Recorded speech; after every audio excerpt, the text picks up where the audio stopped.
Oh, hello. My name is Mara, and welcome to Books Like Whoa.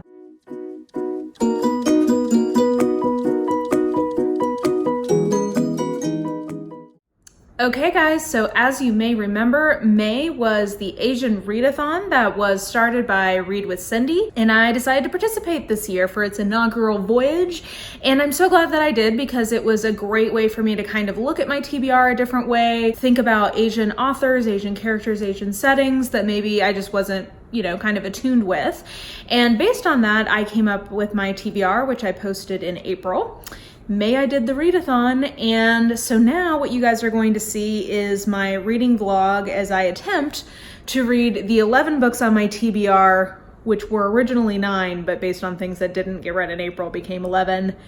It's a thing, you'll see. So yeah, without further ado, I will throw you first to the reading vlog, and then we will do an overall challenge wrap up. Hey guys! We are on day 1 of Asian Readathon because it is May 1st.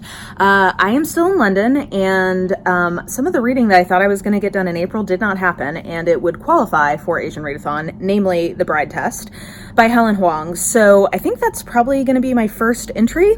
That or Can't Escape Love are the two that I might read on the plane when I leave this afternoon. We'll see. But I just wanted to say that that is getting put onto my TBR because I definitely need to read that. I have an arc, so I have to read it before it comes out. I don't have to, but I've committed to doing that. So I'm going to try to read the rest. I did get it started in April, and I was liking what I read. This trip has ended up being so busy. I thought this was going to be a much more low-key work trip. Turns out it's not. So anyway, today we're getting started. I've added that to my TBR, so stay tuned. We'll see how it goes. Okay, guys, I read The Bride Test. That was one of the books that I read on my flight back from London. It is the 1st of May. I've already done a book for Asian Readathon. Yay me. It was so good. It is very angsty. So I'm also vlogging my trip from London, so I was just talking about this book. So I will rehash and say that while I think this is probably better than The Kiss Quotient in terms of I think has even better character development and like an even more compelling plot engine to it. So maybe on a technical level, this is probably a little bit better. I personally probably liked The Kiss Quotient a little bit more because this was quite angsty just because of the inherent power dynamic. So if you don't know, The Bride Test is essentially, the premise is that there is a Vietnamese American dude whose cousin we met in the first book, and he is autistic, and his mom basically decides hey, you're not getting on this whole finding a girl and settling down thing. I'm gonna go find a bride for you in Vietnam because she immigrated to the US from Vietnam, so kind of an arranged marriage type thing is, I guess, a little bit more culturally relevant for her. So she goes and she kind of happens upon when she comes to the US, she decides to use the name Esmeralda/Esme, and convinces her to come see if she could be a good match for Kai. And basically, what they promise, the arrangement is, she's gonna live with him for the summer, and they are going to, live as if they are gonna get married, as fiancés, basically, and then they'll decide at the end of the summer if they're gonna get married.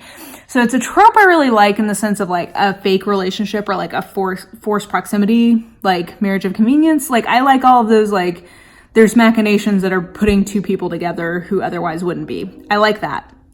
I also loved the characters in this. So Esme is so wonderful. She's just so smart and so driven and just full of love. And she's just so determined to show that she can be a good wife. And I don't know, I think part of the beauty of this book is just seeing her realize how wonderful she is and seeing her own value and her own worth. And she is kind of a little bit weird, but she's also just amazing. And I don't know, I just loved her so much.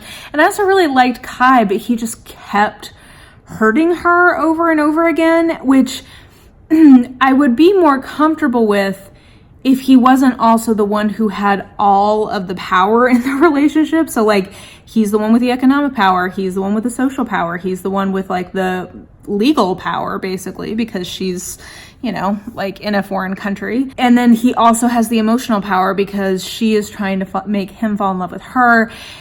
So it just created a lot of angst, and I mean, it made me cry. It was really well written. It was well done. I recommend this book. I think personally it was angstier than what I like in a romance. Like, I'm not coming to a contemporary romance to have that many feelings, and this gave me a lot of feelings. So for some people, you're going to hear that and be like, girl, sign me up. That sounds great. For me, I probably liked the kiss quotient better because while there were also a lot of feelings in that one, like, don't even get me wrong, like, I think teared up a couple times in that one. I think just because, like, just something so fundamental as, like, someone's legal status wasn't at stake, the stakes didn't feel as high as they do in this book. So I think it just boils down to, like, preference-wise. This probably just preference-wise wasn't as good of an alignment for me, but it was really, really good. And a great kickoff to Asian Readathon, because I feel like the other cool thing about this was, like, we got to see a lot of, like, weddings and funerals, or like remembrance ceremonies. So yeah, like, I feel like I learned a little bit about kind of like how that works in Buddhism, at least as it is practiced in Vietnam. I thought that was really cool. And yeah, it was just so good.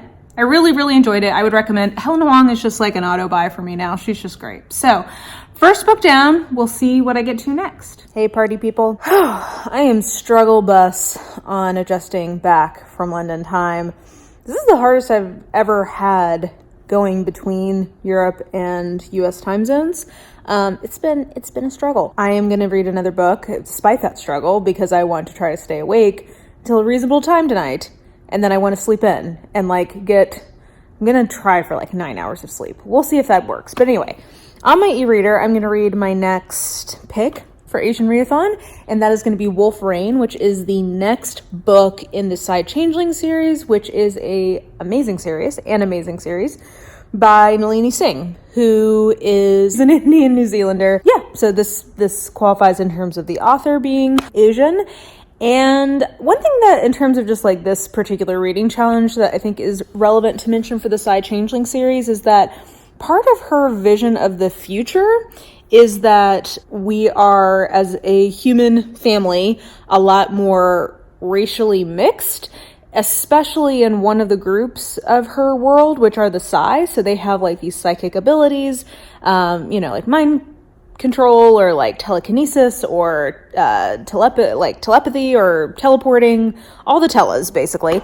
And part of that culture within the Psy world is that they, especially among the elite families, have done a lot of like purposeful breeding basically, or like purposeful inner like gene combinations to try to create children with certain abilities.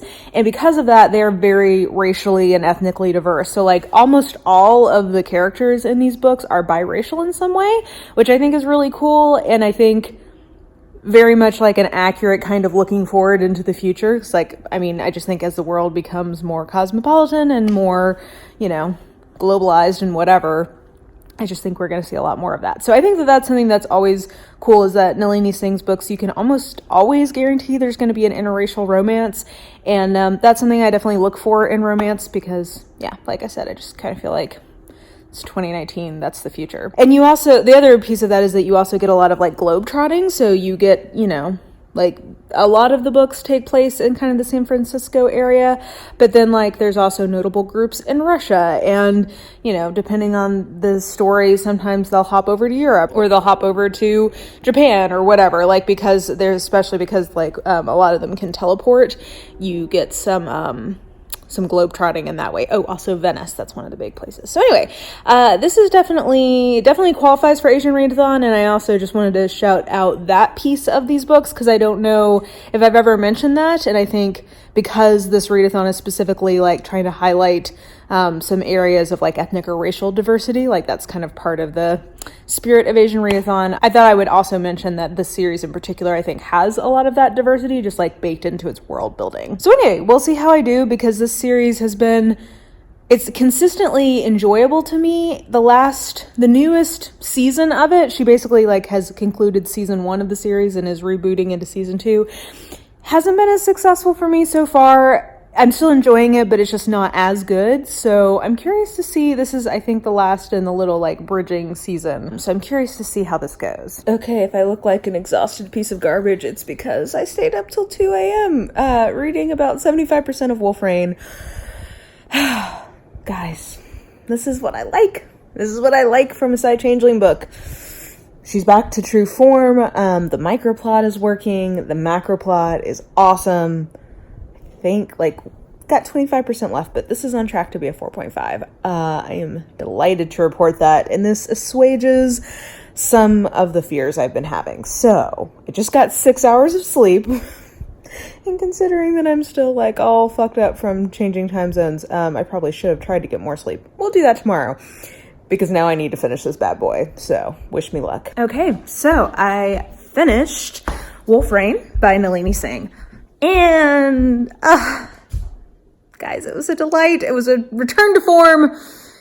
It was a psy woman with a changeling dude, which tends to be the ones that I really like, especially because this was in the Snow Dancer pack. It just had everything I love in this series. It's not my favorite, but it is a favorite in that series. I would definitely, I think, give it a 4.5 because it's one of my favorite, paranormal / urban fantasy type books I've read this year. Yeah, it was just really good. And the thing in this world is that it's I think I mentioned this when I first started reading this. It's very purposefully, racially diverse and very casually racially diverse. It's just very much a part of the world. But the entire series is really a metaphor for the common bonds of humanity and how when we try to keep ourselves separated into various religious or racial or national groups, that it weakens us as humanity. That's the kind of fantasy metaphor in this world that is being played on over and over again. So in these times of nationalism, populism,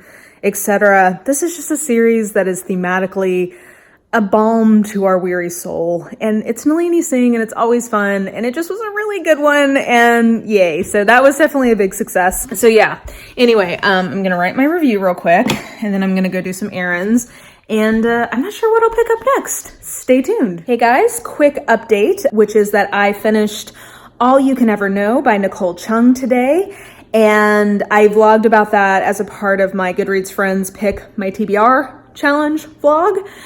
So you've already seen some more detailed thoughts from me on it. So I think I just wanted to pop on here and tell you that I did read that. It was a memoir by a woman who is racially Korean, but was adopted by a white family at birth, basically. It's about her kind of journey to reconnect with her birth family and kind of exploring what it means to be Korean and her kind of on her own terms and reckoning with what it meant to be in a transracial adoption. And it's a really well done memoir. I ended up giving it 4 stars. Wasn't my favorite, but I did like it. And now I guess so I've read 1 book by an Indian author. I've read 1 book by a neurologically diverse Vietnamese author featuring Vietnamese characters. And then this was a memoir by a woman who was Korean. So I've hit 3 countries so far, so that's great. We'll see how things progress. Stay tuned. Guys, today was not a fun day. Today, I was home from work because I was sick, but I still had to work because that is how this kind of job works. So yeah, I'm feeling kind of thick-headed and gross. So I decided to treat myself to Can't Escape Love by Alyssa Cole, because I knew it was going to be just a light, frothy treat, and oh, was it. I've been nervous about trying Alyssa Cole's contemporaries because I really like her historicals, and I don't know. I don't know if other people get this thing where they get worried that they're not going to like a new thing from an author that they already like. Do you know what I mean? If you know somebody as a mystery writer, maybe getting nervous that they have a fantasy book out, that kind of a thing. So I was a little, I've been kind of putting it off, but I'm really glad I finally read it. It was very cute. I would give it a 3.5 or a 4 star. It's a novella, and I do think she actually usually writes pretty good novellas, and this one is pretty good. I think it wraps up a little hastily, so it has that as a little bit of a downfall, but it was just adorable. It was a very cute couple. So basically it's a gal who runs a geeky girl website, and a guy who she knows from online and whose voice helps her fall asleep.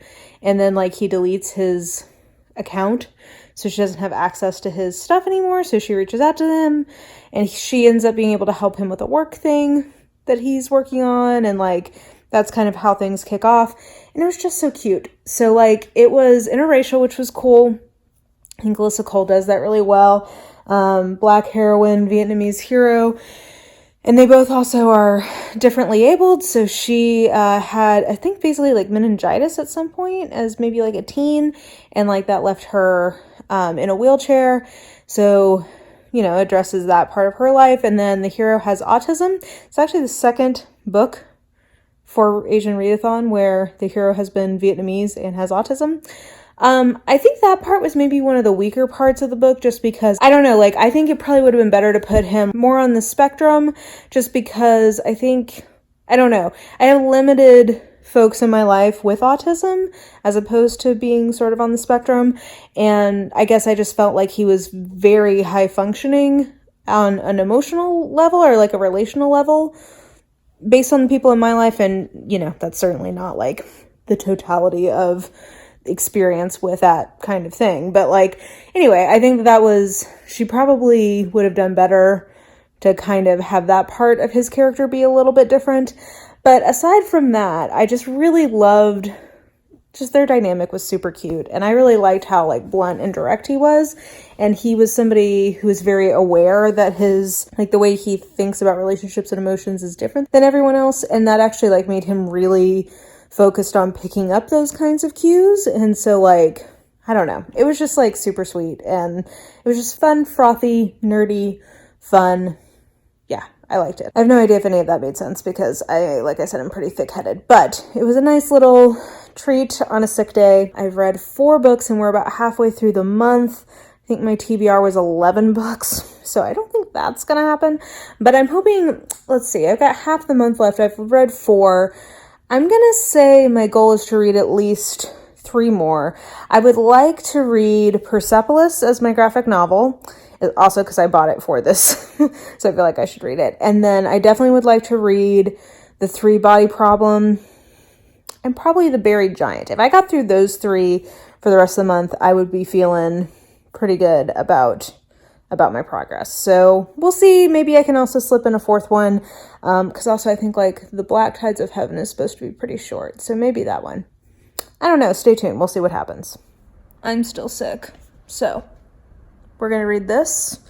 And then I am sick, but I like have to go get things. So, but it's rush hour and I don't want to do that. So I'm going to read this and then we're gonna go get groceries. So stay tuned. Hopefully this will go well. Okay, it's been a few days. I still haven't finished this, but I will. I was enjoying what I've read of it, but like I don't know, like I've not been totally in the mood for what this is. So tonight I'm gonna change courses and try to get into the 3-Body Problem because I've been really into like trashy sci-fi romance in the last couple of weeks. So I'm hoping I can like translate that to just plain old sci-fi. So let's see how I do with this one. Oh my gosh, guys.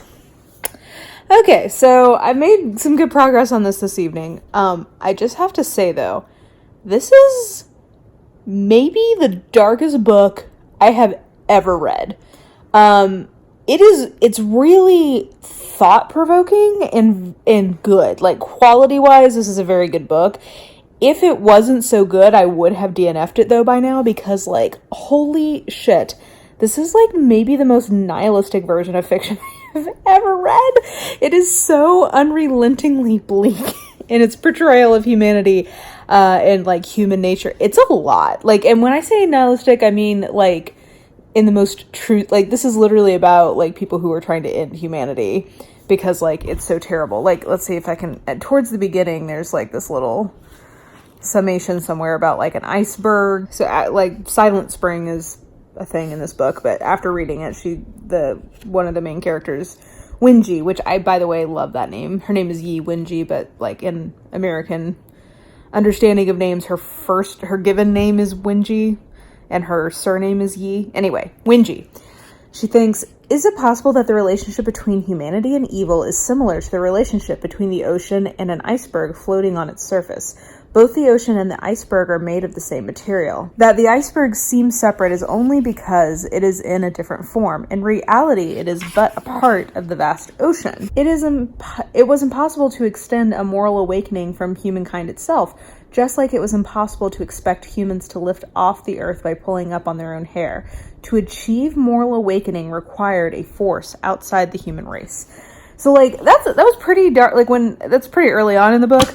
I encountered that and I was like, well, girl, that's like a big fat bummer. Now, granted that like her dad had just been viciously murdered in front of her as a part of the Cultural Revolution. I'm like, maybe you're like in a dark place, but no, like that's really just like what this book is about. Like this book is just basically about how humanity is so awful that we like need to get these aliens involved to come like take her over.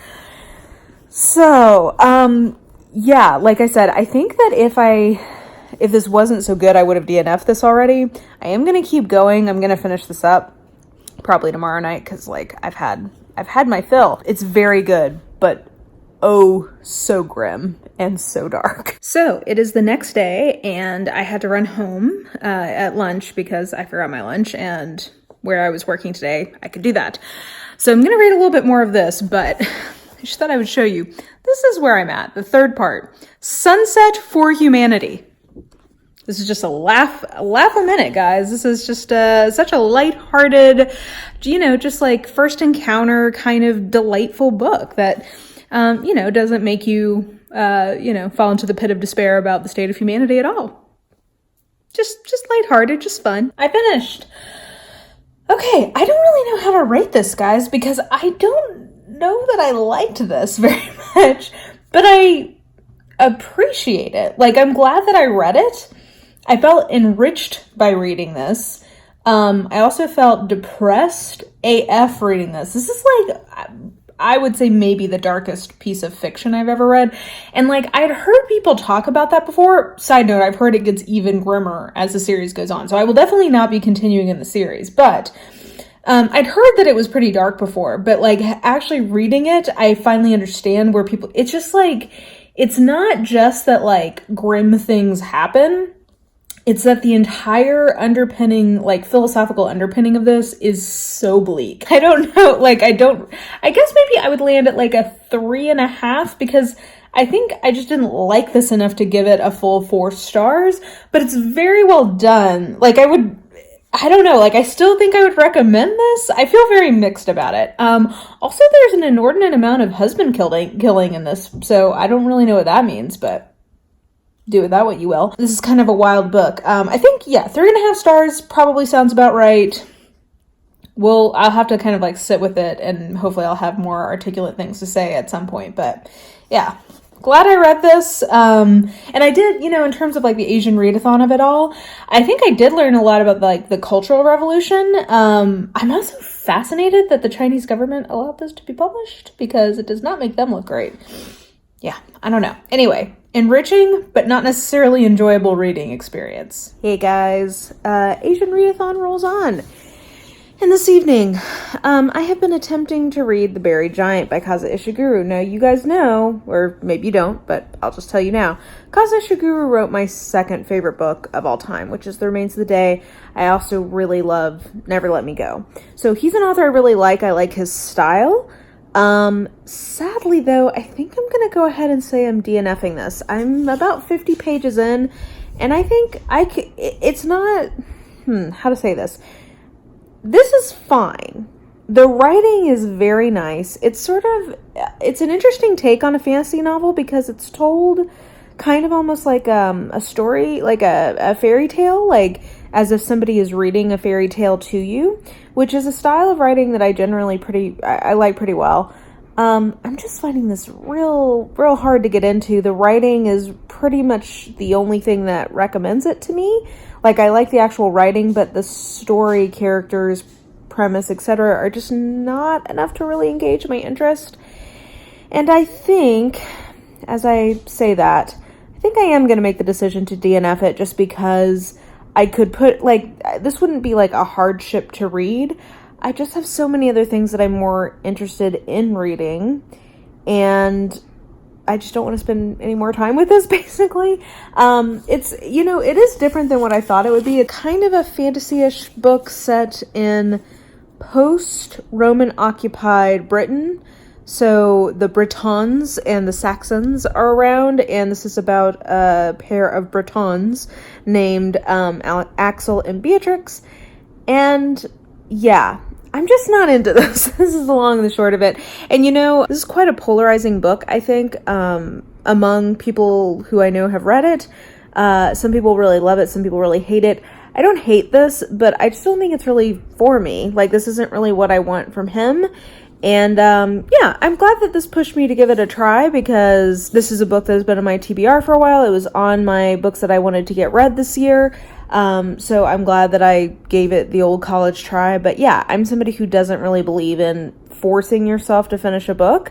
If you're not enjoying it, life is too short. And Lord knows I have too many books that I really, really want to read to spend a ton of time on something that's just not really working for me. So I'm going to DNF this and leave it here. Didn't hate this, wouldn't necessarily steer you away from it, but I think I probably would recommend, if you can, to like read a couple of sample chapters to see if you think it's for you. Maybe even under different conditions or mood, I might like this better, but it's just not working for me. So thank you and goodbye. Okay, guys, I think that this is probably the last book that I will get in for Asian Readathon, but I did finish up Persepolis tonight, and man, whew, this definitely packs a punch. I think, yeah, I totally understand how this has become a classic of the genre and why it's a story that just, yeah, has really stuck with people.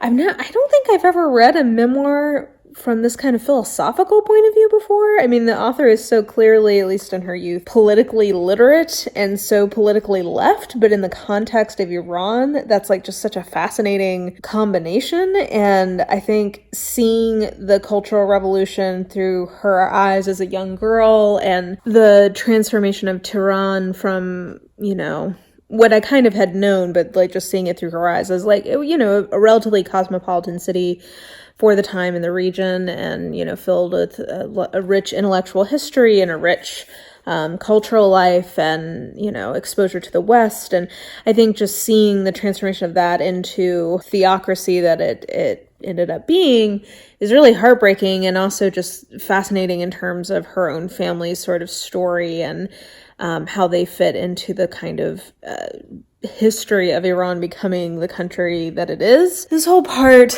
of the world that was so disrupted by colonialism and by Western powers coming in and destabilizing parts of the region in the late 1800s and early 1900s, and really just like watching that play out, you know, for the last 100 years is really kind of heartbreaking and tough to reckon with, I think, you know, as an American. And, you know, I don't want to get too political, but it's very hard to come to terms with the way that our kind of global or imperial power is talked about locally or in our country versus confronting the realities of how our country and places like the UK and other kind of quote unquote Western powers has really ruined a lot of lives and like created a lot of instability in the world and a lot of, you know, sometimes foreseen and other times unforeseen consequences. So yeah, this just sort of reminded me of some of that stuff, and how the history of various countries is always more complicated than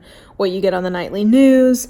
And I'm really glad that I read this. I wouldn't say it's something that I loved, but something I'm very glad I read. You know, it's kind of a common theme for this readathon for at least part of it. So I'm really glad that this pushed me to go ahead and give this a try, and a timely read in a lot of ways, and definitely a really impactful one and very thought-provoking in terms of how you can never paint certain types of people with a broad brush. And yeah, I don't know, like the author of this tells her story with a lot of verve, and I really appreciate that. So anyway, I think that's probably where I'm going to leave you guys for the vlog. So I think I will meet you guys back in the studio, which is like right over there, for the wrap up. So I will talk to you guys then. Welcome back to the future. So it is now June. So the readathon is over, and of my 11 books that were supposed to be 9, I ended up reading 7 of them, which is actually pretty darn good. And I think, as you could probably tell in the vlog, I did really well with the ones that I did get to. So in terms of what I did not get to read, I did not read The Dragon Republic by R.F. Kuang, which is fine because it doesn't come out until August, so I still have time to read that arc. I'm hoping that may be able to be something that happens in June. We'll see. So I didn't get to that one. I did not get to The Suffragette Scandal by Courtney Milan, which I'm bummed by because this is definitely one that is on my TBR for the year. It's one that I wanted to go ahead and read this year, so it will happen. I wish that I'd gotten my act together to finish that up in the month of May since it was Asian Readathon, but you know, we'll still get to it eventually. A Study in Scarlet Women by Sherry Thomas. It just didn't ever feel like what I was in the mood to read, but again, I own it. It's an ebook I have. I will get to it eventually. Similarly, for The Black Tides of Heaven by J.Y. Yang, one that I just didn't kind of end up making time for, but I own it and will definitely read it. So those are the 4 that I did not get to.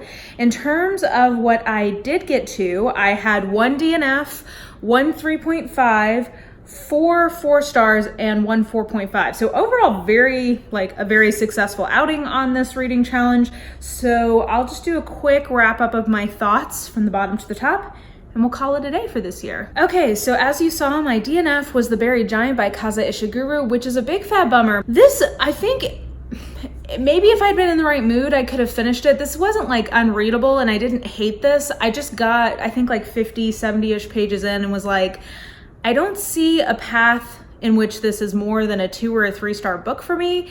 And I just have so many other things that I want to read right now that I don't really want to commit the time, effort, whatever mental space to this book.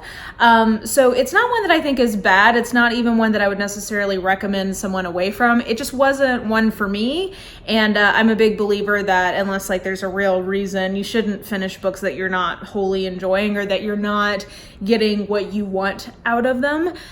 So DNF for this. Not the worst, but just not for me. My 3.5 ended up being The 3 Body Problem, and if I'm remembering rightly, this is one of the ones I vlogged the most about because this was probably the most this was the most thought-provoking thing that I read for this challenge, and I'm actually really, really glad that Asian Readathon pushed me to go ahead and read this because I was a little intimidated by it, to be totally honest, just because that I've heard before how bleak it was, how sort of like science-y it was, and I know a lot of people found it to be kind of like a dense read. I'm happy to report to you that I don't really find this to be that dense. It actually reads, once you get, I think, past maybe like the first 50-ish pages, it kind of reads like a thriller a little bit, like in certain parts, in certain ways. So I found this to be not difficult to get through in terms of like super dense writing. I do think the translation, you can tell it is translated into English, but I don't necessarily have a problem with that. I kind of like in translated works when they try to keep some of the original flavor of how the original language flows, but it does, if you're a native English speaker, I think take some kind of getting into that. I don't know that I enjoyed this, but I think like I was saying, I really admired this. It was very engaging and I'm glad that I read it. It was an experience. Maybe that's the best way to sum it up. I had an experience reading this that was memorable to me. And even though it's not a series I'm gonna continue in, I'm glad that I did this.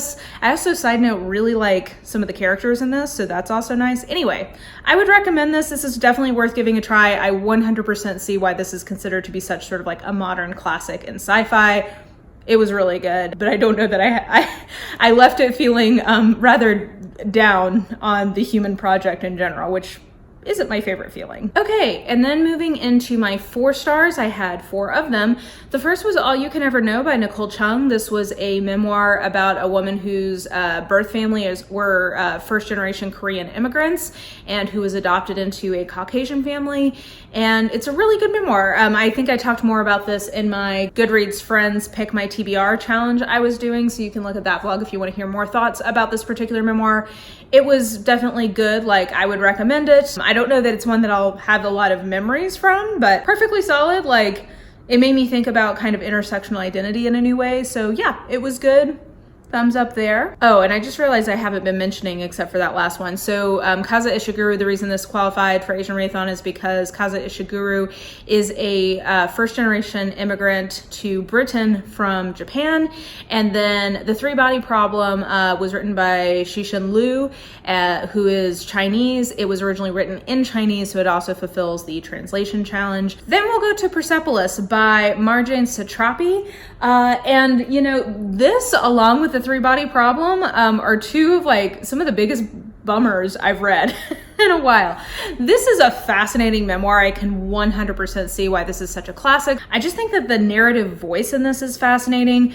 I think what I think is very striking about this is that she presents herself, her childhood self, as being very knowing and very in tune with all of the sort of like political undercurrents that are surrounding her. And I'm not sure to the degree to which that's like factually accurate, but I think as a story, as a memoir, it's a very effective strategy and something you don't see every day. So it was also a graphic novel, so it fulfilled that challenge, and it was an Iranian author talking about Iran. So yeah, another memoir. I definitely prefer this between this and All You Can Ever Know. This one's better.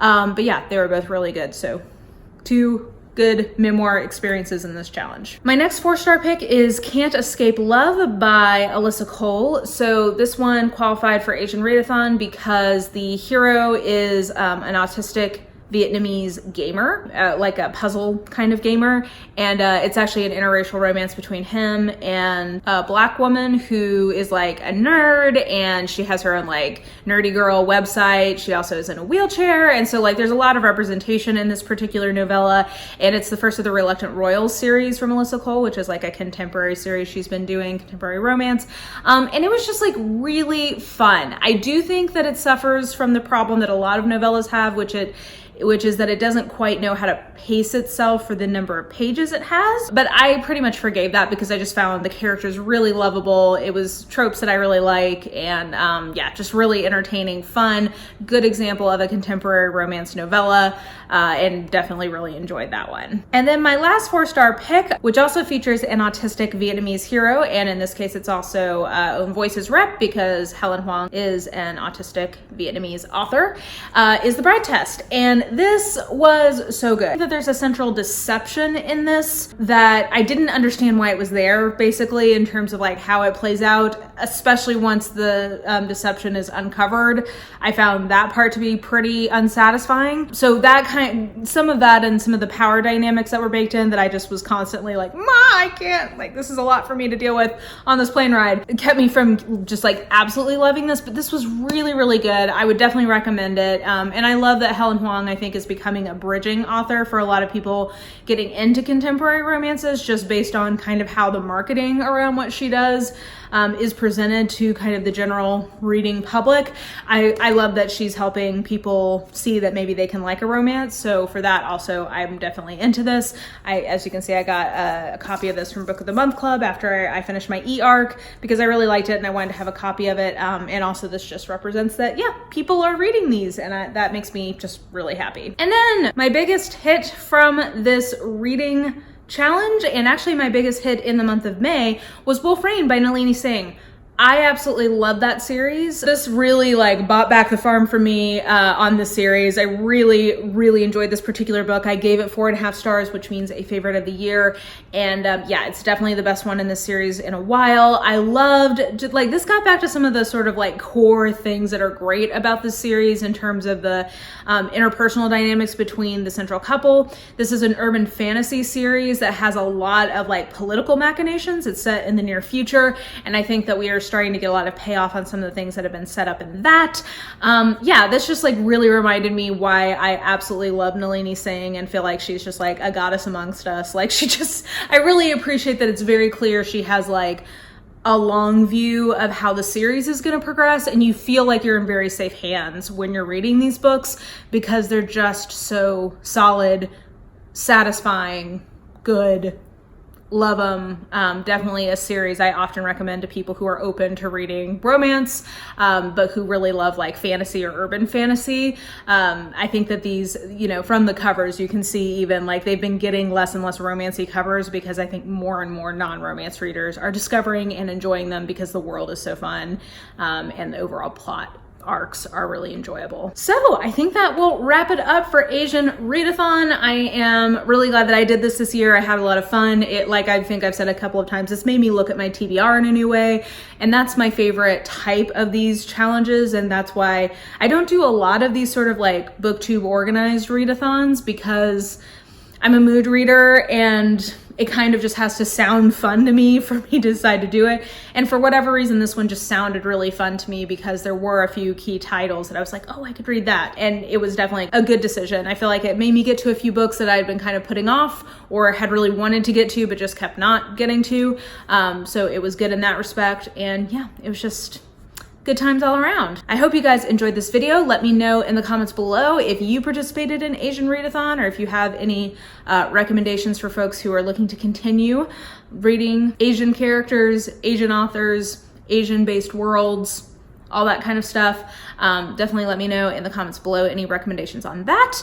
And yeah, I think that will do it. I hope you guys enjoyed this video. If you did, please like, subscribe, follow me on the social medias if you are so inclined. I have all that information listed in the description box below, and I think that will do it. I hope you're having a super lovely day, and I will just talk to you soon. Bye!